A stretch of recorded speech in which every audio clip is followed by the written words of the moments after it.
Good afternoon, subbies. This is Pink Girly here on my featured spot on my YouTube channel. And so I thought I just hopefully, sometimes I get long-winded, end up, I really want them to be. But my neighbor is coming down in a few minutes for a visit. And so I just want to do this real quick. I've watched a video by a gal. Her name, I think she calls her channel Wondubar, and I think it's maybe Wundar. I'm not sure. It's about a half-hour video, and she goes through and shows you how she dyes her paper with avocados. And I basically followed her instructions, took the pits, the skins, throw them in some water, cook them down. I did probably about 5 or 6 batches out of 4 I used for. I think she uses 3 avocados. I used 4. And then each time you cook them down, well, I watched a couple of gals, so I might be confusing the 2 of them. The second gal, I don't know her name. I tried to go back and find her, and I couldn't.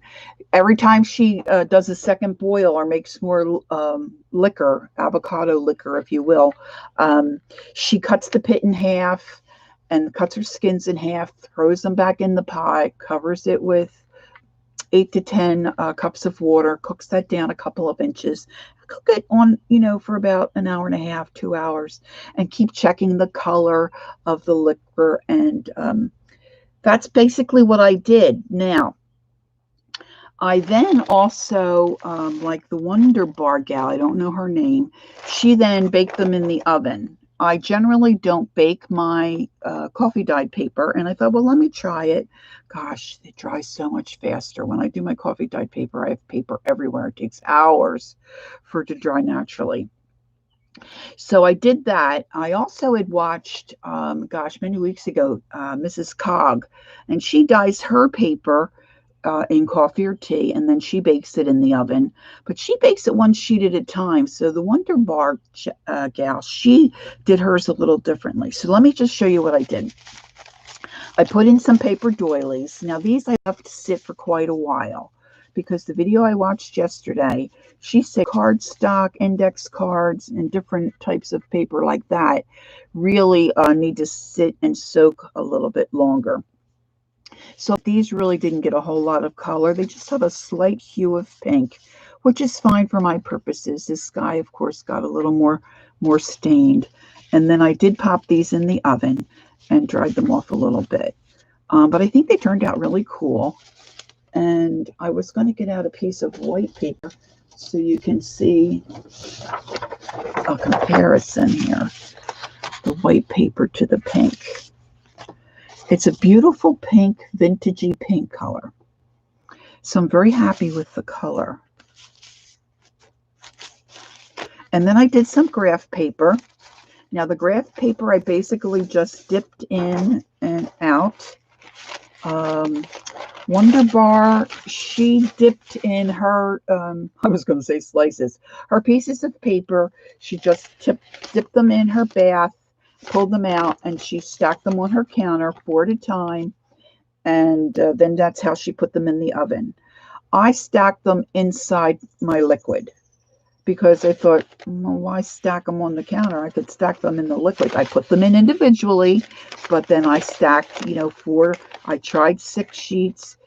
I think she's got it right. 4 sheets, it dries very nicely. Now, she puts tin foil on her cookie sheet. I did try that, but I did get some, I guess it not burns, but crisps up a little bit more, and you get a little more definition as that tin foil starts to crinkle batch after batch.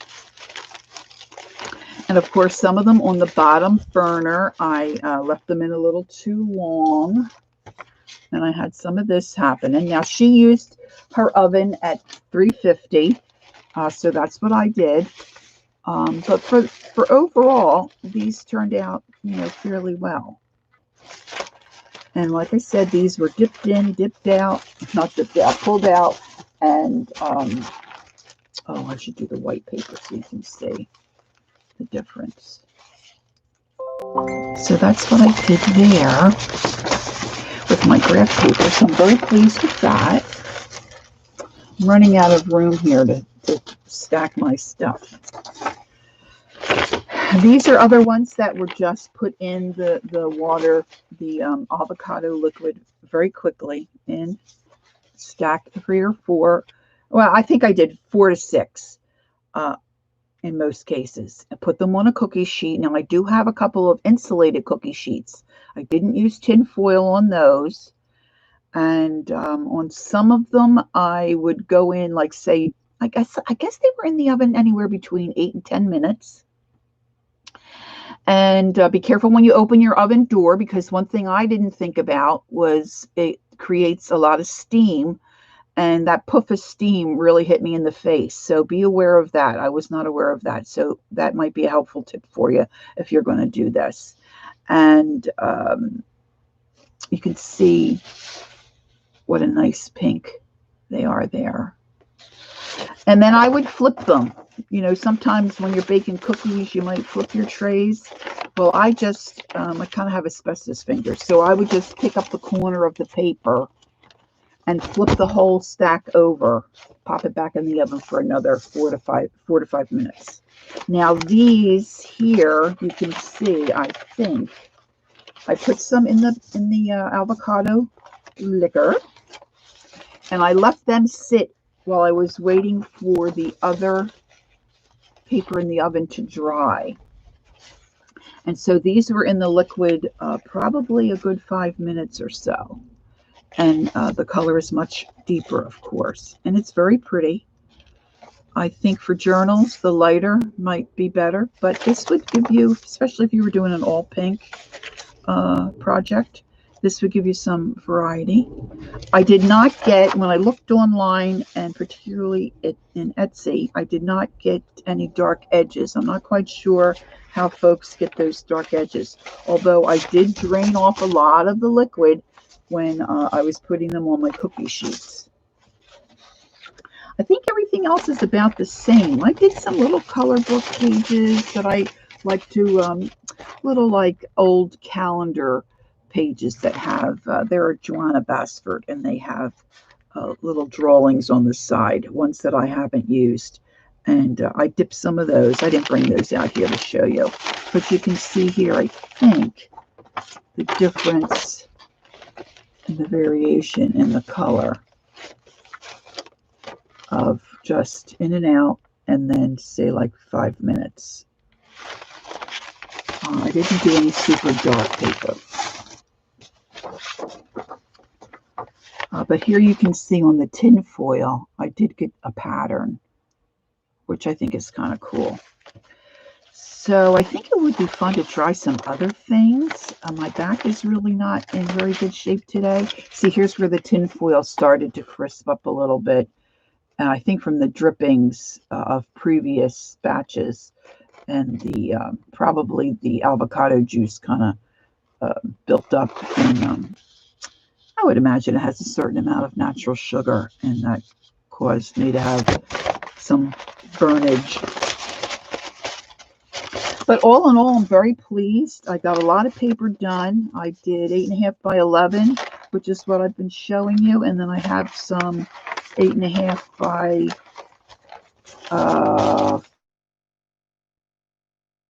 14. Does that sound right? Little size.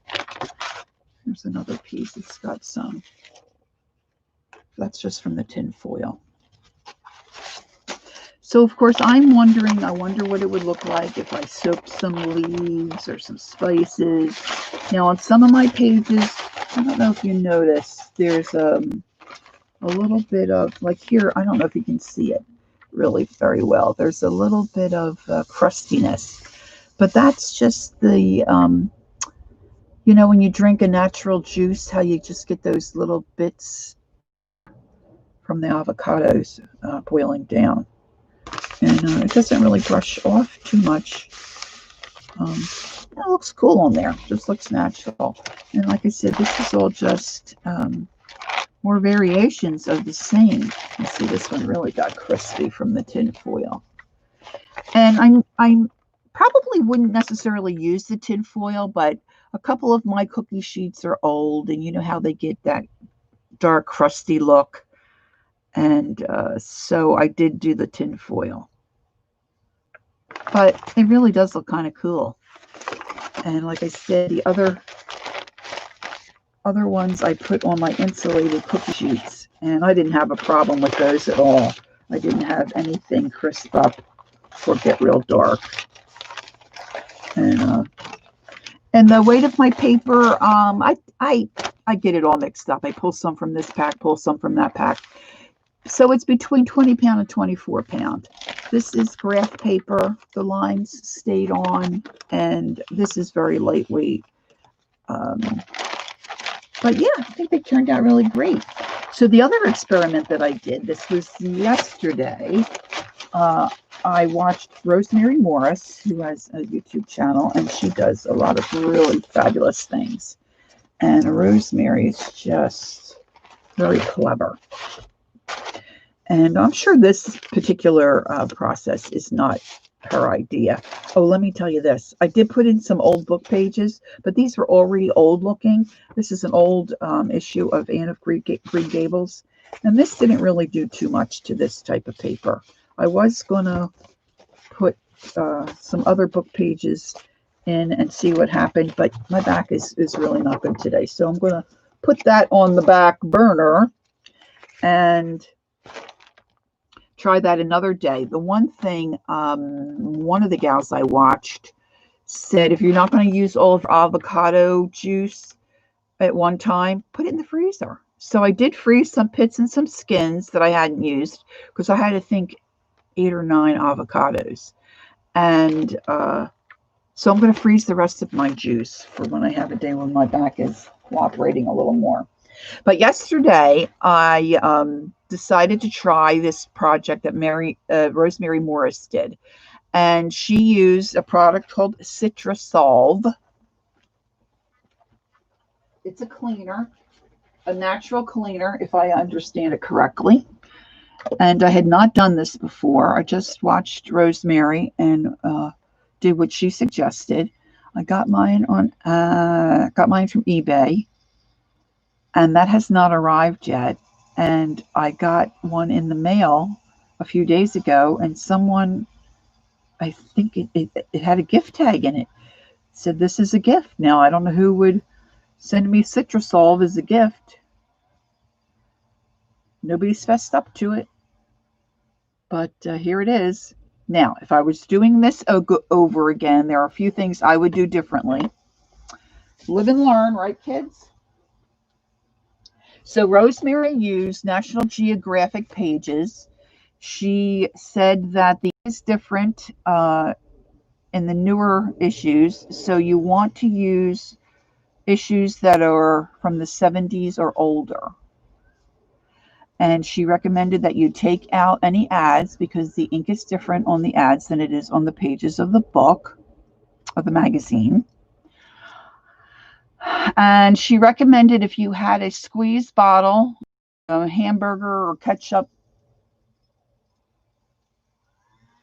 dispenser, you know, they're yellow and red for picnics, and ketchup, mustard, and you can also get that type. Well, it's like the glue bottle.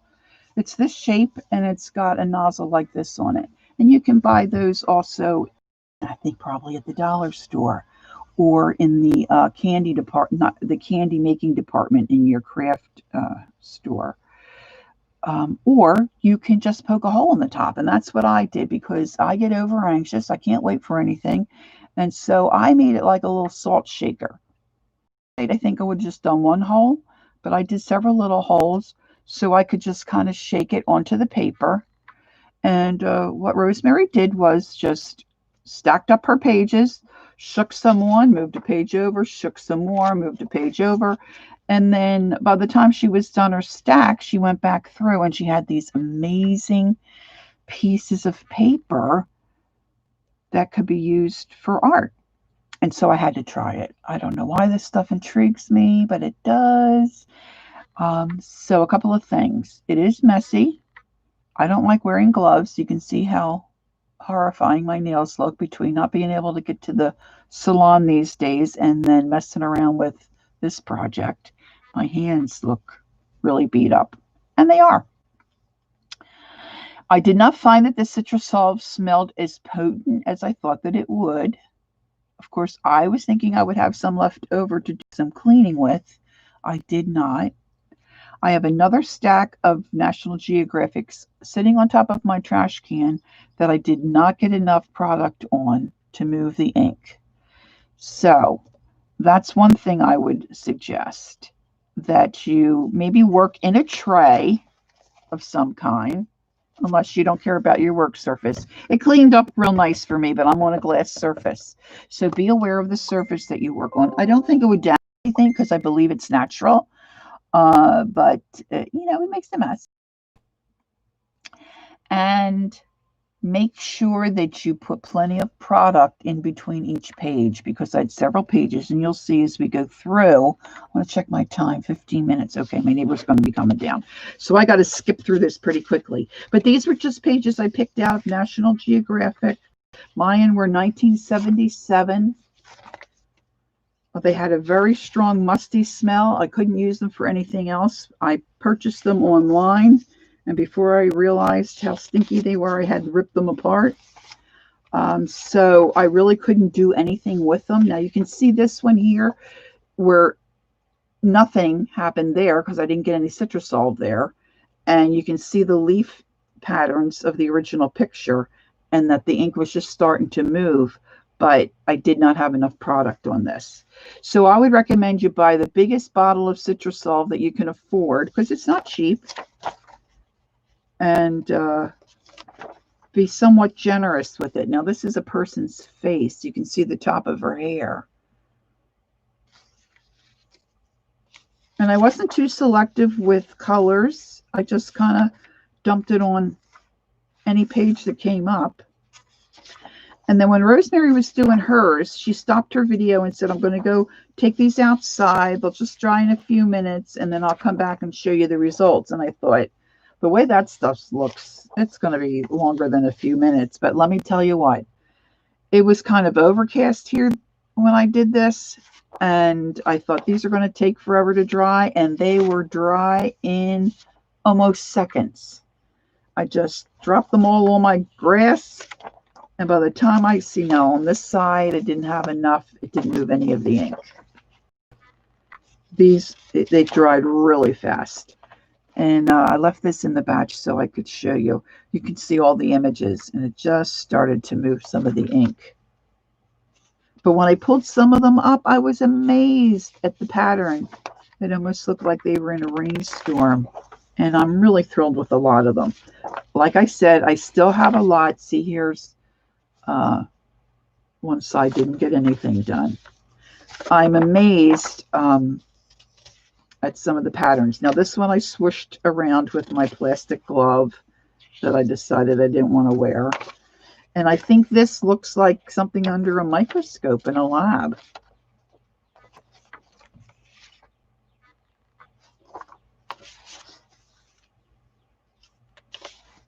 But like, see, this one I think is really cool. There was no pink that I could determine on the page, but it turned very pink. And underneath you can see the text, and then the ink kind of moved on top. So I think that one's a really cool one. Through nothing I did. And then when I threw my papers down on the grass, you can see where another paper hit on top of this. I was just beside myself. I couldn't believe it. My back wasn't feeling too great that day either. But look how cool this one is. So this is pretty much it. I mean, they all basically look the same. So my only tips, if you think this is cool, go ahead and do it. I forgot to unlock the door for my neighbor. You hear my dog starting to fuss, so I better get going. So that's it. If you have any questions, leave me comments, or if you follow me, you know how to get a hold of me. But I'm now thinking, oh, how am I going to use these? See here, these folks, nothing. There was one, this is kind of like it. It had a bunch of deer in the foreground. So you can still see the deer, but the picture started to move a little bit. Now, the ones that didn't move that I have sitting on my trash can, I'm going to wait till I get more Citrasolv, and I'm going to see if I can add more Citrasolv on and then get some cool prints out of that. See, some of them, it looks like I didn't put any on. And I did. Some of them I took my plastic glove and I swished it and swirled it around. Look, I'm still chatting. My neighbor's going to be banging on the door and my dogs will go crazy. All right, folks. Thanks for watching. I'll see you on the next video. Have a good afternoon. Bye-bye.